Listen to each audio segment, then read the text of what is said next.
How to add HTML code to Wix. First, log into your Wix account. You'll be taken to your dashboard where you manage all your sites. Look at the top right corner of your dashboard. You'll see a button that says Edit Site. Click on it to open the Wix editor. In the Wix editor, navigate to the specific page where you want to add the HTML code. On the left-hand side of the editor, there's a plus icon. Click on it to open the Add panel.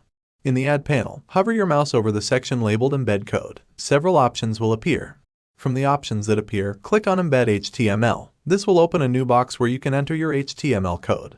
In the HTML settings box that pops up, you'll see a text area where you can type or paste your HTML code. Enter the code you want to embed. After entering your code, click the Update button to apply it. Once you're done, you can close the HTML settings box.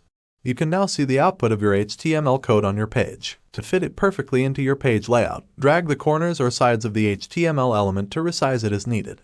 When you're happy with how it looks, click on the Publish button in the top right corner of the editor. This will make your changes live on your website. And that's how you add HTML code to your Wix website. If you found this tutorial helpful, please give it a thumbs up and subscribe to our channel for more useful tips and tutorials. Thanks for watching, and see you in the next video.